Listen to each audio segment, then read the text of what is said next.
succeir el canvi de diversos noms de carrers i places, i això és el que m'ha portat a voler participar en la recuperació d'aquesta memòria històrica del nom de la plaça original. Dic que personalment sempre he pensat que els noms sempre s'han de mantenir, si no és per una justificació molt clara, el nom sempre s'ha de mantenir, i jo mai dic canvi de nom de la plaça, perquè jo no vull el canvi del nom de la plaça Virrei Amat, jo vull el restituir, és a dir, recuperar el nom original. Gràcies per la difusió que heu fet de la xerrada d'avui amb el meu nom. El que passa que jo sempre m'agrada dir que jo no soc historiador, tot i que se m'ha posat com a historiador local, sí que m'agrada la història local, però jo no soc historiador, jo en realitat soc mestre. O sigui, la meva professió és mestre i això sí, soc un afeccionat a la història, m'agrada molt la història i fa, des del 2011, fa ja 14 anys que em dedico a investigar la història local. I quan dic història local, principalment parlo de l'antic poble de Sant Andreu de Palomar. Per tant, sempre, tot i que sigui jo de nou barris, sempre considero que som part d'aquest antic poble de Sant Andreu de Palomar. Vista aquesta presentació, començaré. He preparat aquest PowerPoint perquè podeu seguir més bé el que són l'explicació o la idea de les coses que vull explicar. Sempre per mi hi ha una part molt important que és la història i ho veureu amb el pas que faré. Doncs començo, si us sembla.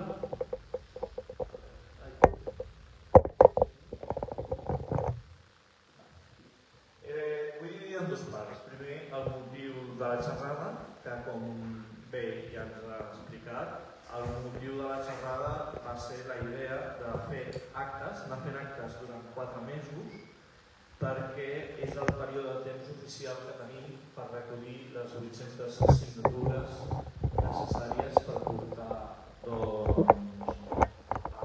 l'ordre del dia del plenari de Nou Barris portar el tema del restituït. I la segona part serà la història. Per tant, comencem primer amb el motiu de la xerrada i aquest apartat l'he dit en 3 parts, perquè primer una motivació que jo tinc és actuar a favor de les campanyes populars per recuperar els noms anteriors als imposats pel franquisme.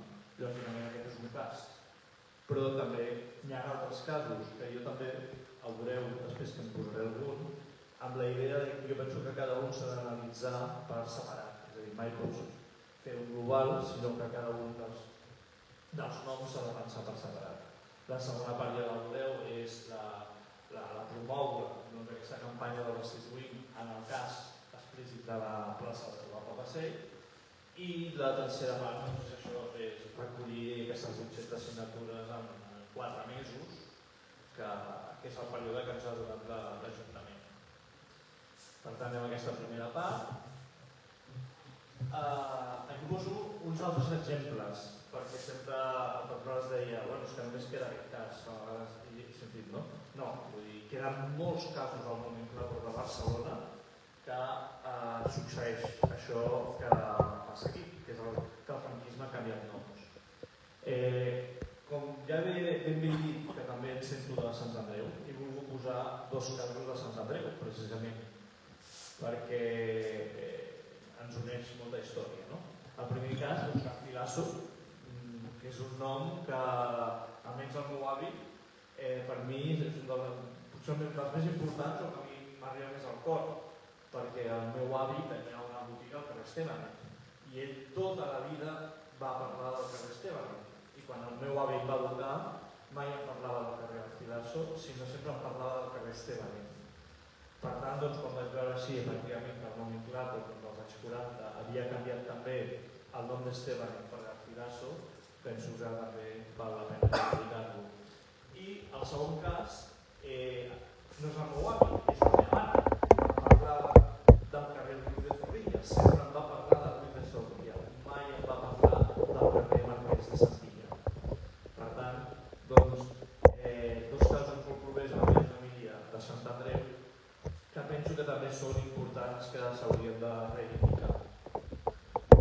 I anem a nou barris. Nou barris estan en Via Júlia o Via València, que no són noms originals, sinó que els noms originals, i aquí teniu, que en veritat teniu dos noms anteriors, que són els carrers dels 40 i 60 metres, que era per l'ample del carrer, o Carles Marx, en el cas de la Via Júlia, o Garreta, en el cas de Via València. I un altre cas que potser és dels més assombrosos, perquè en realitat sembla una radiografia. L'actual, si us fixeu, carrer de Sant Pau, està posat escrit junt, però si mirem els plànols antics, els anteriors a la guerra, doncs posa Sant Pau separat. Per què? Perquè és que a més és per lògica. Tothom coneix un poble que es diu Santa Pau, i aquest poble Santa Pau es diu separat. I si analitzem la història, ve per una baronia, que és la baronia de Santa Pau, que són els marquesos de Castelldefels. Doncs aquesta baronia de Santa Pau també s'estiu separat. Doncs com no s'entén com va arribar a que van fusionar Santa Pau en un únic cap Arau.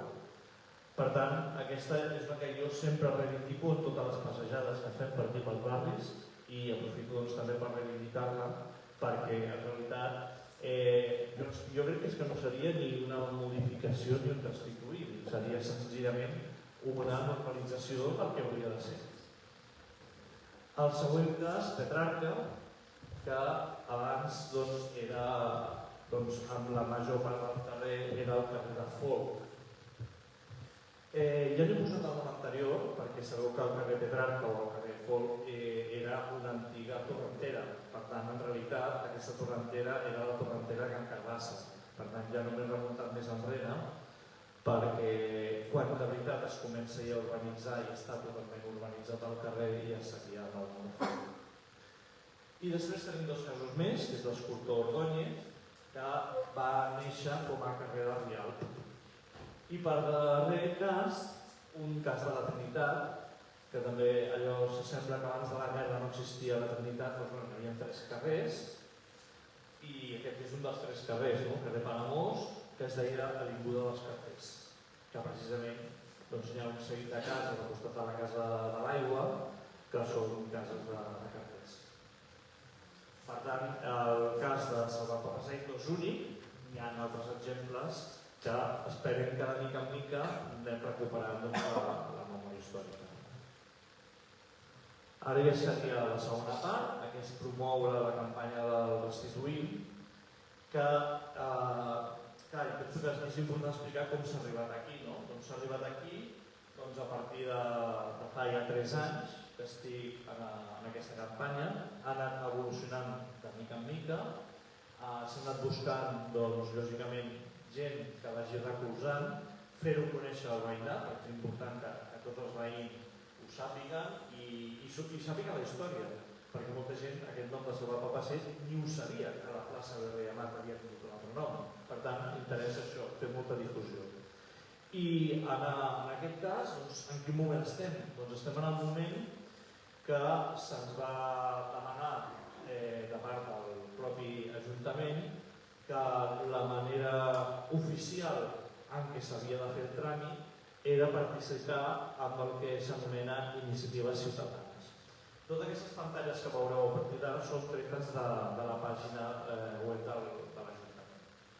Per tant, tenim ja una iniciativa ciutadana i l'explicació, no ho llegirem tot, però sí que hi ha 2 punts que ja a la presentació ja s'han dit, que és les persones que poden signar el document només són persones empadronades del districte de Guàrdies. I una altra cosa, no només són majors d'edat, sinó poden signar a partir dels 16 anys. Això també penso que és interessant perquè hi ha gent jove que, per exemple, en 16 anys podem treballar, però seria incoherent que, per exemple, no poguéssim signar. També podem treballar a partir dels 16 anys i podem signar a partir dels 16 anys. Una altra clau molt important, que jo veig quan hem anat els companys de Restituïm més tothom que ens està ajudant, una de les coses que hem de tenir clar és que al signar, tu no estàs signant en realitat que tu dones suport al canvi o el restituïm al nom original. Tu el que estàs signant és perquè una iniciativa ciutadana es pugui portar en el plenari. Per tant, per poder portar aquesta idea al plenari necessitem les 800 signatures. Però, lògicament, un cop arribi al plenari no sabem el resultat. Per tant, haurem d'esperar un cop perquè les 800 es pugui presentar al plenari, doncs fer valer tot el recolzament que hi ha i que els partits es posin d'acord i puguem parlar del tema per aconseguir al final la restitució del nom original. Perquè almenys és com ho defineix. Aquesta iniciativa ciutadana vol aconseguir la signatura de escenaris per incloure un punt a l'ordre del dia. Per tant, la finalitat primera és aconseguir que es debati. Després, si estem tots d'acord, ja ho aconseguirem. Continuem. Després, lògicament, la pàgina web de l'Ajuntament com a iniciativa et fa un resum també de l'explicació del que es vol aconseguir i una mica la història, perquè es demana el Salvat del Passeig i no es demana qualsevol altre nom o qualsevol nom de persona, etc. Si no es demana el Salvat del Passeig perquè és el nom original. Escollit en època democràtica, com va ser la República. I la tercera part és recalcar aquesta idea de les 800 signatures en 4 mesos. Per tant, és una campanya que s'ha començat ara fa un mes. Per tant, just si no m'equivoco va ser el dia 5 de setembre, oficialment. Per tant, si va començar el 5 de setembre i comptem 4 mesos, la campanya oficialment crec que acaba el 4 de gener. Per tant, en veritat, no estem de setembre, octubre, novembre, desembre, i aquests primers 4 dies de gener, que seria allò per recollir la campanya de Cap d'Any i ja donar el número final de signatures que aconseguirem. Que tant de bo espero que puguem superar les 800. I després, una altra cosa que jo pensava que és necessari i m'he donat aquests dies, que és què ens pregunta el full que signem. Perquè m'he trobat que en aquests dies que hem estat, per exemple, recollint mig de la plaça, que, per exemple, molta gent desconeix el districte postal. Gent ho preguntava, jo he vist cap al carrer i no sabia el codi postal. Una de les feines que hem de fer a vegades és buscar el codi postal d'una determinada persona o cada un dels noms el sap, la data de naixement, però ja dic, el codi postal a vegades costa. I després el tema del districte, perquè molta gent li diu, o li diem, tots els que participem, però tu estàs Nou Barris, no? Diu, sí, i després escriu districte i posa Horta-Guinardó. O sigui que a vegades ens ha passat això, que tot i que ho diguis, que has d'estar parlat a Nou Barris, i a vegades no sé clar, no? Doncs això és una de les coses que ens estem trobant aquests dies. El DNI no hi ha problema i sempre molta gent pregunta però el passaport no me'l sé. No, és que només és el DNI i si no és el passaport. És a dir, és un dels dos elements que has de el DNI o el passaport i la signatura. D'acord? Doncs això és una mica el que es demana i ja dic, ens hem trobat en algun cas que la signatura s'ha d'anul·lar. És a dir, que són 800 i el que sí que té molt clar l'Ajuntament, que ens ho va dir des del primer moment, era que totes les signatures faran revisió.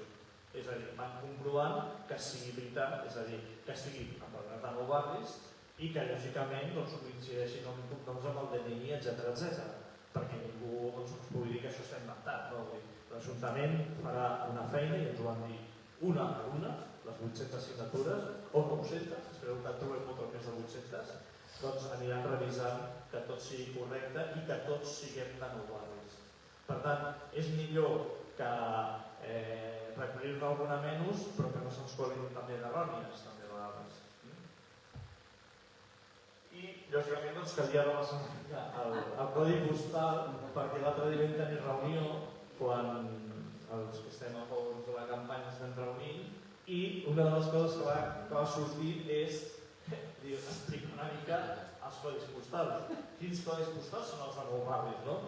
I encara que sembli molt absurd, ja dic, és que a mi em va sorprendre l'altre dia. Doncs, per tant, era una mica de remassar, vull dir, aquí més o menys ho veieu, no?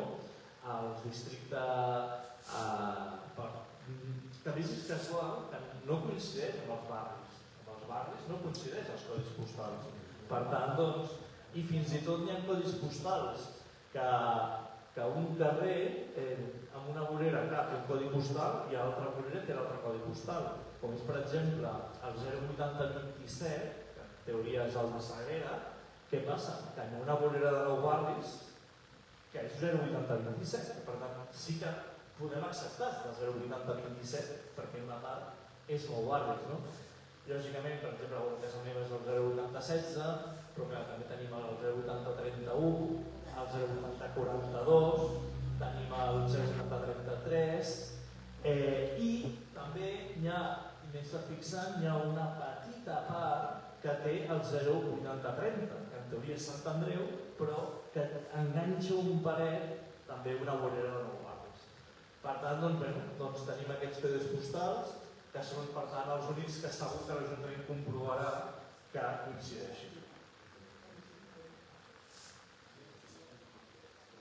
I ara ja, després d'aquesta primera part, que seria com a presentació de la campanya, anem al que realment a mi m'agrada molt fer en les xerrades, que és la que estic acostumat a fer, doncs són les xerrades d'història. Doncs ara anem una mica a la història i origen de la plaça i de tota l'urbanització de la zona perquè ens quedi una mica clar i tinguem una idea que el nom de Restituïm és perquè és el nom legítim que hagués hagut de tenir.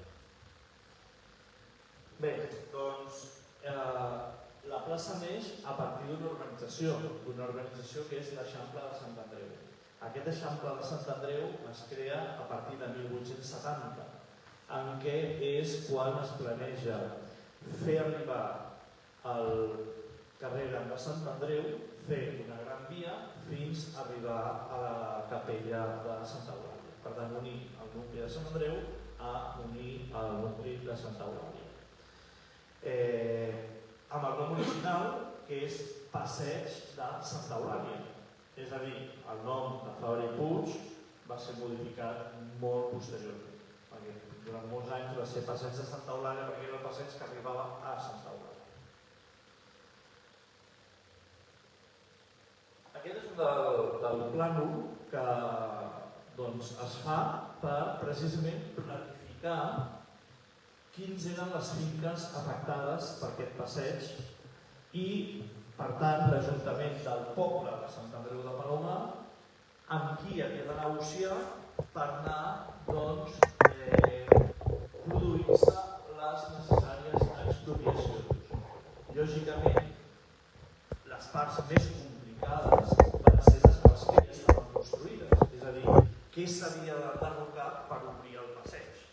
Lògicament, totes les terres de cultiu estaven perquè quedaven les finques dividides en dues parts, però realment les dues parts més complicades eren la part entre el carrer Gran i el carrer Nou Pàtria, que hi havia tot un seguit de cases d'una senyora que es deia Engràcia Batista Planes. Engràcia Batista és una il·lusionada també perquè aquí no va estar dins de l'església de Santa Engràcia, que està dedicada precisament a aquesta senyora.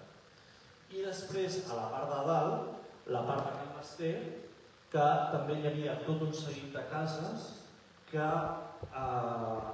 unien el carrer actual de Vila Piscina amb el carrer de Pere Aragonès. Per tant, tota aquella part que hi havia tot un seguit de cases que es van haver d'enderrocar també per obrir la mar.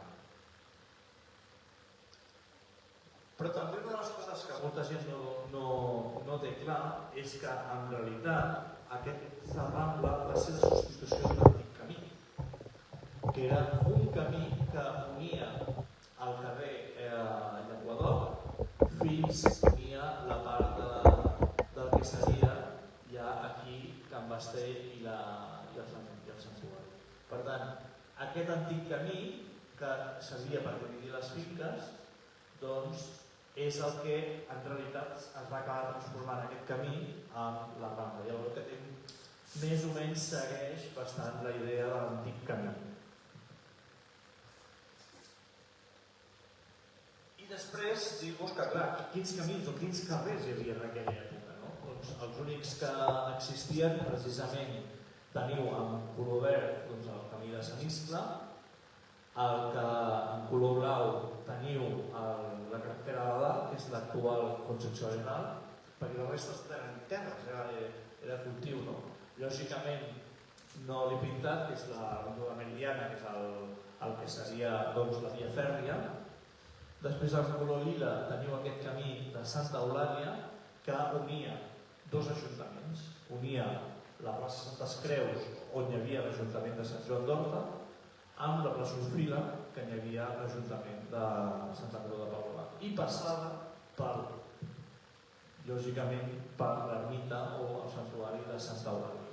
Per tant, aquest camí de Santa Eulàlia doncs, és un camí molt antic que avui dia només subsisteixen petits trams, com és el cas del carrer i la Piscina, Pere d'Artés, Piferrer, i ja a la banda de Sant Andreu, Pons i Gallarça i carrer de l'Ajuntament. Doncs aquest antic camí és aquest, el de Santa Eulàlia. En taronja tenim la Riera d'Horta, que també servia de camí. És a dir, les mateixes rieres i torrents també antigament servien de camins. I tenim un altre exemple, que és el torrent de Can Piquer, que a la banda de Sant Andreu es coneix com el torrent de Parellada. Per què Piquer i Parellada? Perquè eren els propietaris de les masies respectives. La de masia de Can Piquer, sabeu que després es va conèixer com a Can Pissaca, que estava a la cruïlla amb el camí de Sant Iscle. I el de Parellada estava al carrer actual d'Abat Odon, al costat de la plaça Palmeres, és on hi havia la torre senyorial del Francesc Parellada Ribes, que és qui dona nom a tota la barriada de la plaça Palmeres. Continuem. Bé, doncs, com ja he dit, no m'estendré, perquè això ja ho he comentat, l'Ajuntament es reuneix amb tots els propietaris per veure què s'havia d'anar expropiant per obrir aquest passeig. El que sí que vull destacar, lògicament, és la part de la plaça. La plaça de Virrei de Mar actual, la Sacerdot de Passeig abans i espero que després, doncs aquí hi ha els terrenys. Doncs aquí ve una de les coses que molt poca gent reconeix o sap o està mal fixada, perquè en un moment diuen això era de Can Sitjà, perquè Can Sitjà estava al costat. Doncs no. La plaça, els terrenys de la plaça, tots els terrenys de la plaça eren de la finca del Torre dels Anglesos. És a dir, el propietari durant molts anys va ser el Vicent Romero Baldri i després ja, més enllà, quan ja arribem a la dècada dels anys 20 i 30, quan s'urbanitza, doncs hem de pensar que ja són una part els seus hereus i una part ja s'havien començat a vendre solars.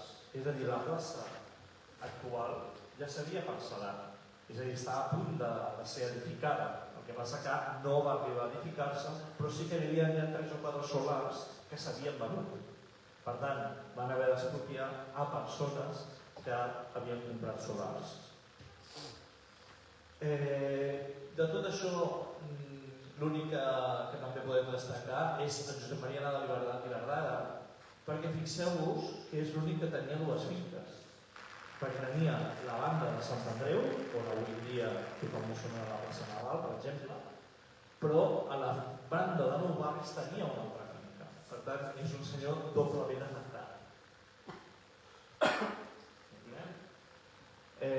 Després ens trobem això, que és tot això es crea aquests nusos de comunicacions en el sentit que no es crea només un passeig, sinó es construeixen o s'urbanitzen una sèrie de travesseres de tots aquests carrers que van des del carrer Gran, com el carrer Dos Pàtria, el carrer Cuba, després ens trobem a un costat Irlanda, a l'altre costat Camí Fabra, Jardí Sumant, fins també ha arribat tota la zona de Nou Barris, i que si comptem precisament quantes travesseres hi ha, hi ha 15 travesseres.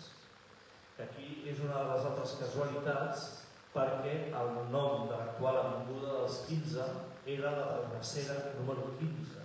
Per tant, en realitat, sempre dient que l'avinguda dels 15 s'ha recuperat el preu del bitllet del tramvia, però a més deixa de ser casualitat que és el nom original del segle XIX, perquè era la travessera número 15. Aquí ho teniu. Teniu totes les travesseres per números, és a dir, quan es planifica el passeig Maripuig abans d'entrar al Santa Eulàlia, els primers plànols que hi ha apareix cada travessera amb un número. I per això, travessera número 1, 2 Cuba, 3 Monges i Nadal, 4 Irlanda. Concepció no tenia número perquè hi era l'antiga carretera, per tant ja es va haver de refundar un número. Després teniu el carrer 5, que precisament és l'únic carrer desaparegut. El carrer sí que ha desaparegut, però solament ens queda una casa d'aquest carrer, que si aneu al carrer Escòcia, que és una de Meridiana, us trobareu una casa que no segueix l'alineació, i és perquè allà és l'única casa que ens queda del carrer de número 5, que després va ser el carrer A, etc. Aquí ja tenim tots els números fins al precisament l'avinguda dels 15, us el número 15. Ara aquí ve una mica la idea del passeig d'arbres sense arbres, Rambla, passeig. Actualment, la part de Concepció Arenal fins al carrer Gran és Rambla de Fabra i Puig, i la part de Concepció Arenal fins al passeig de Laura seria el passeig de Fabra i Puig. Però abans tot era Rambla, tot, la part de Nogales també. Qui planta els arbres? Originalment en el segle XIX, Pere Vintró i Sacristà, que tenia una masia, que era la masia de Pere Vintró. Ell és qui fa els arbres. I lògicament havia de posar una foto de la banda de Nou Barris perquè podeu demostrar que també teníem arbres. I aquest és el carrer d'Espar, que es veu molt bé perquè aquella casa del carrer d'Espar continua existint i està exactament igual. Per tant, veiem que tota la banda de Nou Barris està plena d'arbres, però que Sant Andreu ho va recuperar fa uns anys i Nou Barris, jo crec que a nivell urbanístic, comerciant, etc., no va prosperar com a Sant Andreu. Per tant, en definitiva, no sé si mai ho recuperarà, però com a mínim era molt diferent la idea de Sant Andreu que l'actual Nou Barris.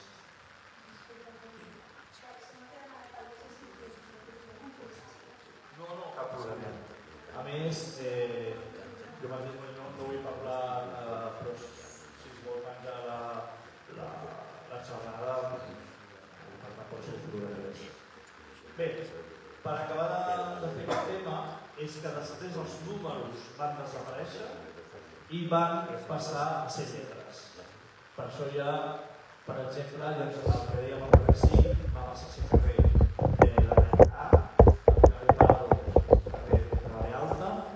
Antoni Costa va ser el carrer de la C, Bèlia D, etc.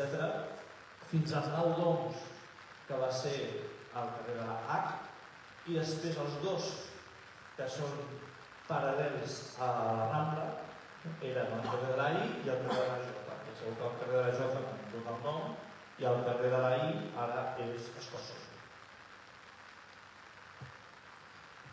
Aquí que veieu plànols antics en què es veu carrer Calle I i Calle J. Per tant, aquest plànol encara es veu molt clar, Calle I, Calle J, que són els que s'han mantingut. Que a més, una de les coses curioses del carrer Escòcia és que es diu Escòcia ara a la part de Quars, però la part que avui en dia és Dublín també era Escòcia, és a dir, la banda de Sant Andreu.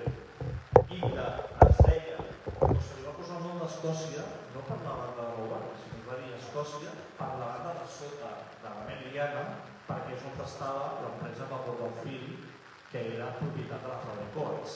Precisament, és una cosa que jo crec que per desconeixement total de l'Ajuntament, quan en els anys 50 la part d'Escòcia de la Meridiana se li canvia a Dublín, jo crec que és per desconeixement, perquè tenia més sentit que fos la part de Sant Andreu que mantingués el nom d'Escòcia, per recordar que aquests terrenys eren de Falcots, que per això és el carrer d'Escòcia. Però bé, va ser així que és pogut mantenir tot Escòcia també, però final vam decidir canviar la part de Dublín. Per tant, seria un dels altres noms que potser es podrien reivindicar des de Sant Andreu. Reivindiquem el nom d'Escòcia per tot el carrer, que deixa ser el mateix carrer. I aquí l'altra part molt important és la gran destrucció que va fer la transformació de la Meridiana en autopista. Ja ho sabeu, i el soterrament de les vies, en què va desaparèixer tot el carrer, aquí ho veieu perfectament, aquest carrer de la A, que després va ser Orense, que era la continuació d'aquest tram que avui dia també porta el nom per Meridiana. Doncs aquest era el carrer A, que ja només ens queda aquesta caseta de la cantonada. El carrer de la Jota, que veieu, va desaparèixer i encara un dia és curiós el carrer de la Jota, perquè veieu que comença per un costat amb un 7 i l'altre costat comença no sé si el 6 o el 8. Per tant, jo són a casa. Són aquestes. I després s'ha perdut un altre element important, que era la masia de Calarràbia.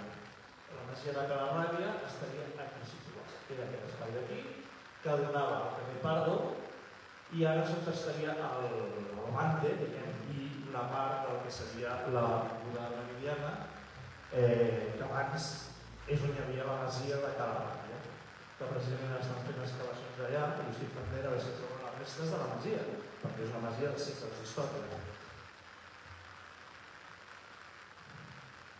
Aquests els han desaparegut. Fixeu-vos, el carrer Pardo és aquest aquí. Per tant, tot això de cases ja no existeix, perquè tot això és Meridiana.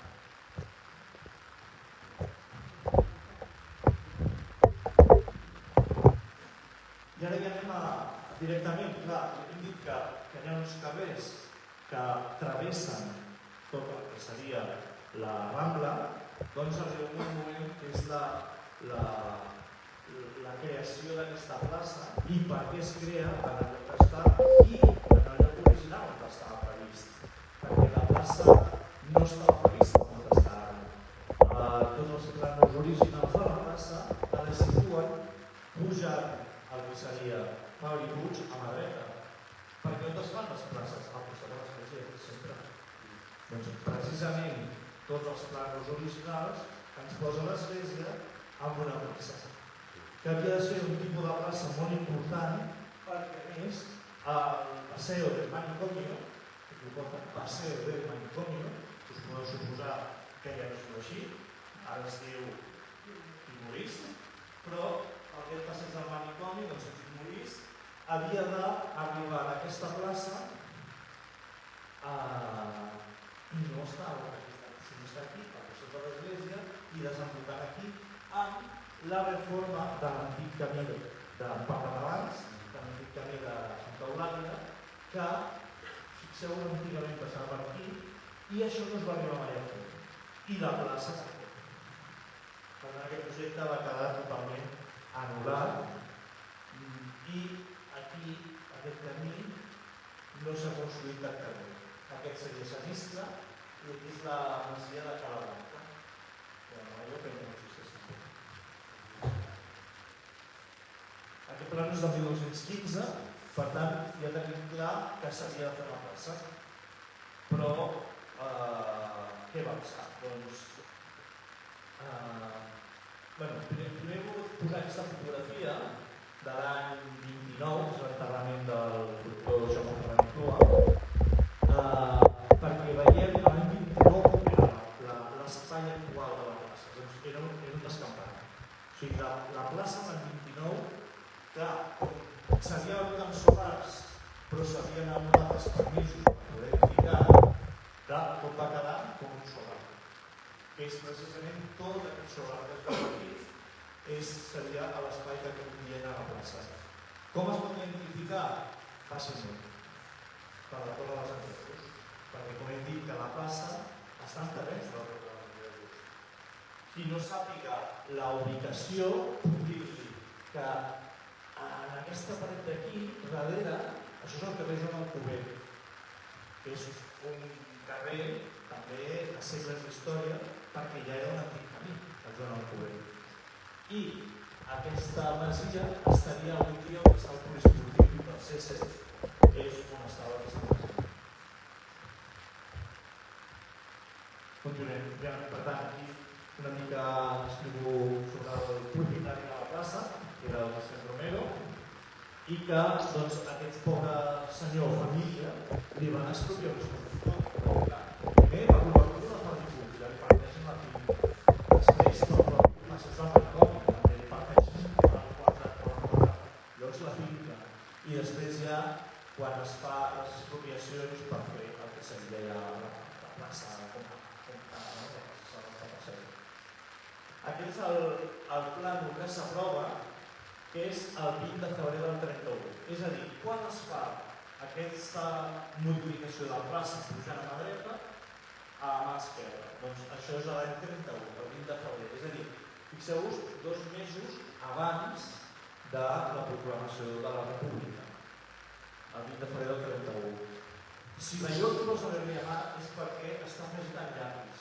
L'original és plaça i encara no tenia nom. És a dir, l'any 31 planifica la plaça, però encara no li havien posat un nom. D'acord? Sí, diferent segon, perquè va haver un error, però no error. Tu saps que Bac de Roda és la continuació de Felip II. I antigament tot era Bac de Roda. El que passa que van decidir en determinat moment que en lloc que Bac de Roda ho fes tot, la part de sobre la Meridiana li van canviar el nom a Felip II. I la part de sota la Meridiana va continuar anomenant-se Bac de Roda. Per tant, si aquí també algun dia es volgués restituir el nom original, clar, aquí potser també és complicat perquè ja existeix la part de baix, però és el mateix que Bac de Roda i Felip II és el mateix. I el nom original era Bac de Roda.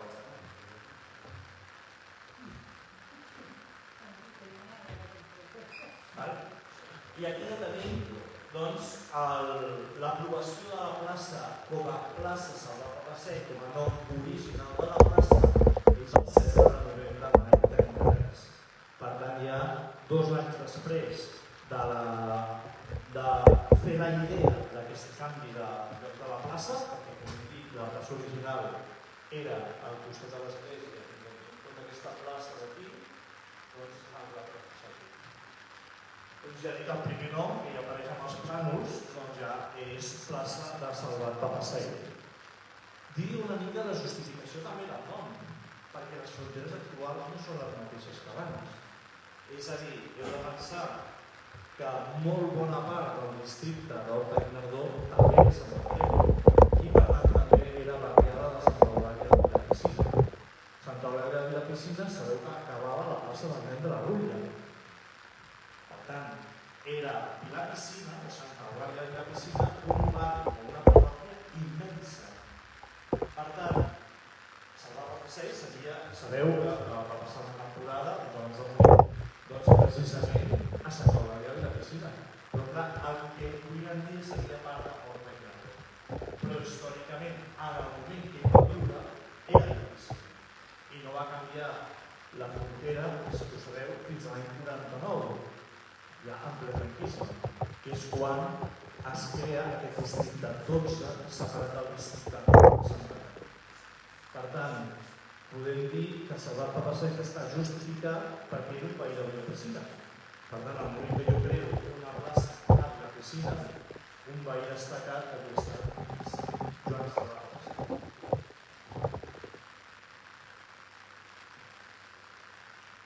I ja està, i aquí arriba al final de la guerra, que ho sabeu, arriba la dictadura que ens van tenir des d'aquest final de la guerra del 39 fins al 75, o no sé encara que estem en dictadura, no m'hi fico, però va arribar a l'any 41, que entre 41 i 42, si us dic de Barcelona hi ha una pila de canvis.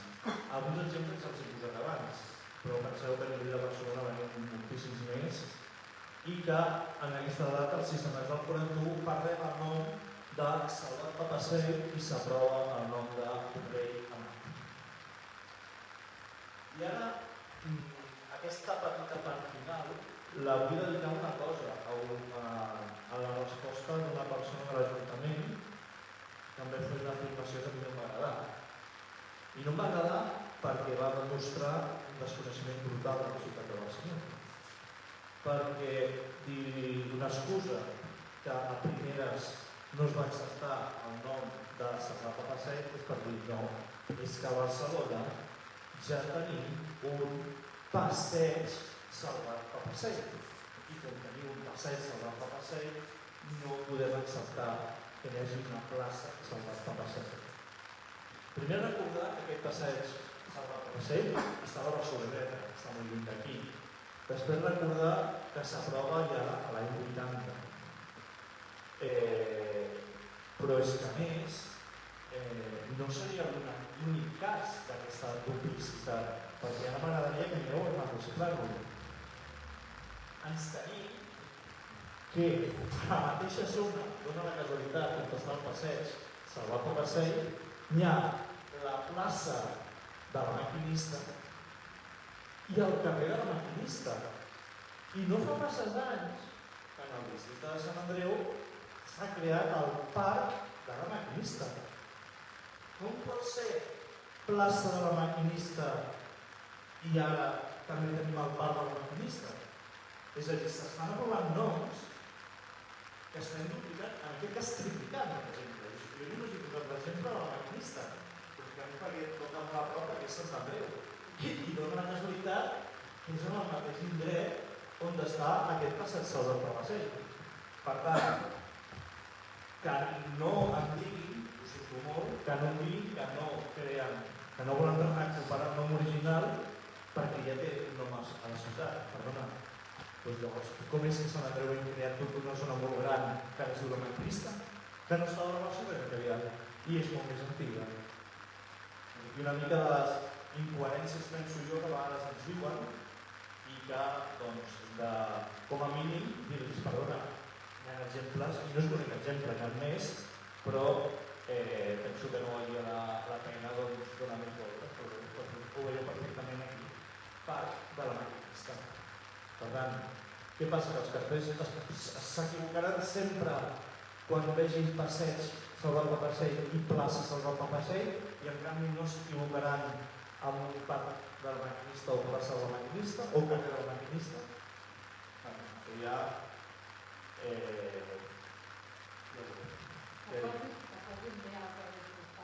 I ja dic, moltes gràcies per escoltar i ara us deixo a vosaltres intervenir per si voleu qualsevol qüestió.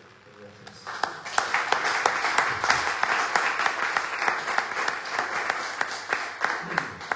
Si teniu alguna paraula? Sí. Jo voldria abusar que tenim aquí. No, per res. Jo no abusar.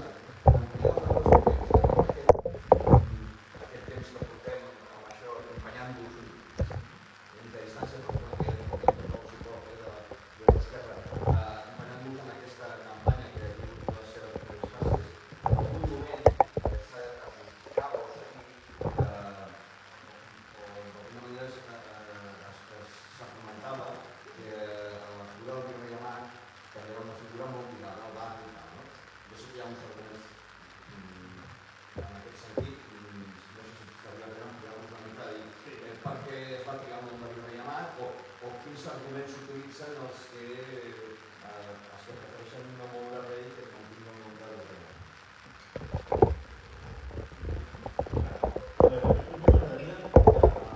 A mi m'agradaria barrejar temes polítics, que és la primera premissa que tinc. Nosaltres sabem que és un virrei i ho discutirem aquí, però l'únic a mi que em fa ràbia sobre això és que es digui perquè era propietari de Can Sitjar o perquè la plaça era en carrers de Can Sitjar i diguem coses que no són veritat. virrei aquí no va ser propietari mai de res. Aquest senyor no va ser mai propietari de res. Per tant, no té una vinculació amb l'espai. Això és el primer. I una de les coses que sempre defenso jo és precisament que al nostre territori hauria d'haver gent que hem de fer un homenatge al territori.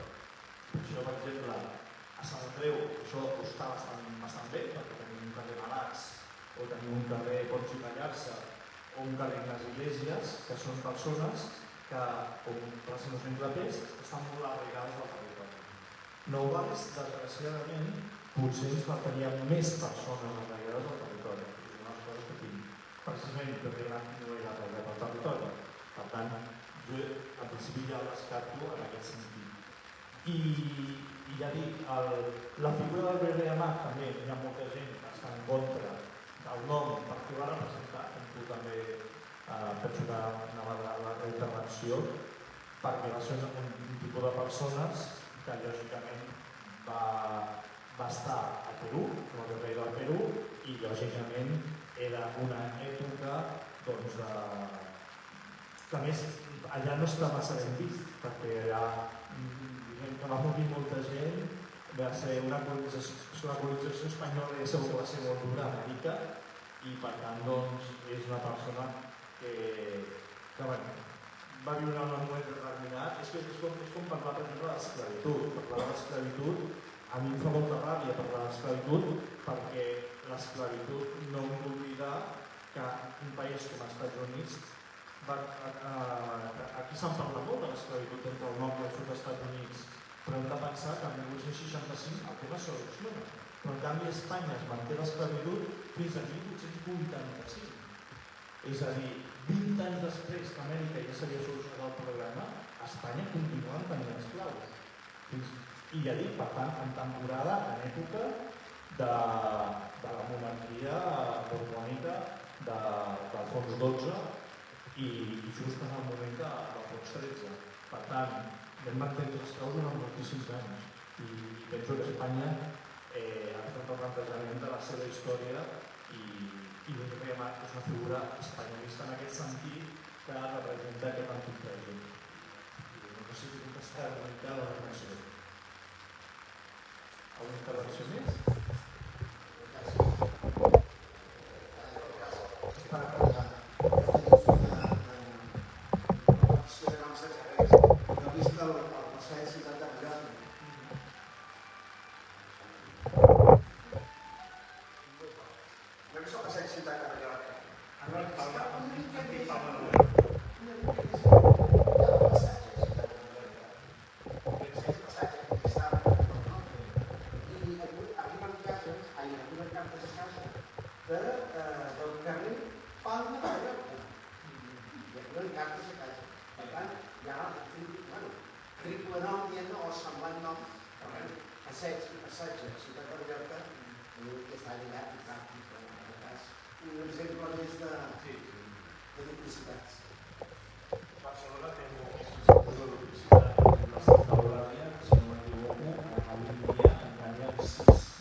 seus carrers, doncs, hauríem de coses amb alguns carrers privats que, en aquest sentit, a l'hora que passarà el dia de demà, però com a mínim els veïns, si són els propietaris del carrer, han de decidir qui no en té. I també és una idea. A la fi com que dic, al costat tenim una plaça privada, no? Perquè hi ha un carrer que també està sense nom, una plaça carretera. Bueno, perquè és una privada. En realitat són zones privades que deixeu que la gent passi, és com passa en el meu cas, en el cas de Santa Eulàlia, és un carrer nostre, un carrer privat, però tenim una cadena perquè la gent passa a dia avall i sobretot va a porta de caca al gos, o en les terres, pensen que tenim una plaça que a més l'hem oferit a l'Ajuntament de Sabadell, només l'acceptarem si estan totes les condicions amb les inversions que es feien en tota l'alternativa municipal. això és d'aquestes coses que ho sento molt. Ara, potser no toca fer la crítica a aquesta. Però sí, Si ja va ser donada perquè quan podia explicar la part de l'art, i ara és fent obres encara, és una obra.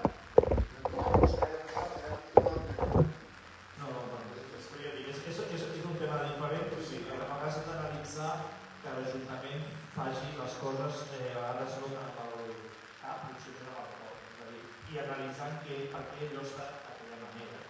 Perquè nosaltres mateix tenim el passatge nostre està pendent d'expropiació. Algun dia potser l'expropiaran. Però clar, el que a nosaltres no ens entra és que la planificació urbanística preveu que ho paguem els veïns. I per tant, si me les expropies, això no me'l faràs pagar l'obra. Per tant, si tu les expropies perquè sigui públic, paga-ho com a ajuntament perquè serà públic. Vull dir, en el meu cas, jo ho estic patint, o ho patiré el dia que es vulguin expropiar, però això segur que li passa a molta gent de ciutat.